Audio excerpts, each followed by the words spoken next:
Brought to you by Agilus Diagnostics.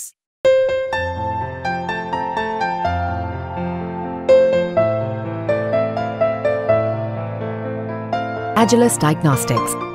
त्यांना काही प्रमाणात आलेलं आहे जे एक दोन दिवसात क्लिअर होईल सर्व गोष्टी तेव्हा आपण सांगू शकतो. शेवटचा कर्नाटकात ट्रेस झालेला होता आणि त्यानंतर त्याचा शोध लागलेला आहे का, तो कुठल्या मार्गाने गेला किंवा आतापर्यंत आरोपी अटक होणं अपेक्षित होतं अशी कुटुंबियांची मागणी आहे.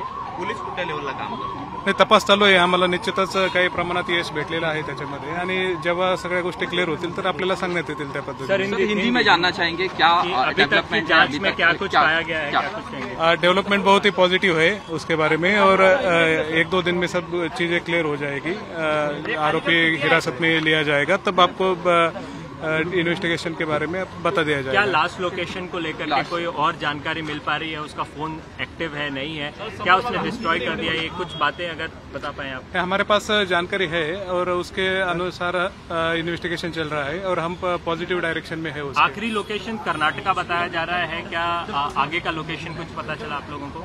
नहीं, अभी हम आपको सब चीजें नहीं बता सकते, लेकिन हम इतना ही बता सकते हैं कि वो जल्द ही उसको हिरासत में लिया जाएगा. आरोपी कंफर्म हो गया, आरोपी कंफर्म हो गया, आरोपी कौन है, क्या वगैरह आपको मिले हैं? आरोपी कंफर्म हो गया है, बस एक ही सवाल. दाऊद है या कोई और है? नहीं, अभी आप नहीं बता सकते. अभी 48 आवर्स में हम क्लियर कर देंगे. एक महत्त्वाचा स्थानिकांच्या माध्यमातून तपास यंत्रणा कुठेतरी दबाव आणू पाहत आहेत. काल उरण बंदची हाक देण्यात आली होती, तर स्थानिकांना इथल्या काही तुम्ही आवाहन करू इच्छिता? नहीं, दबाव इस बारे में कुछ भी नहीं है पुलिस यंत्रणा पे. पुलिस जो है पूरी तरीके से कोशिश कर रही है. आम्ही पूर्णपणे प्रयत्न करतोय की आरोपीपर्यंत लवकरात लवकर पोहोचलं जावं, त्याला अटक व्हावी आणि गुन्ह्याचा तपास अधिक बनाई है सर आपने अभी तक? हमने अभी तक 4 टीमें बनाई है और अलग अलग जगह पर उनको भेज दिया गया है. आरोपी एक से ज्यादा, आरोपी एक से ज्यादा है. वो अभी तक क्लियर नहीं. एक महत्वाचा प्रश्न, आरोपीवरती 2000 संशयित आरोपी या गुन्ह्याचा जो आहे त्याच्यावरती 2019 साली पॉक्सो आणि विनयभंगाचा गुन्हा दाखल होता.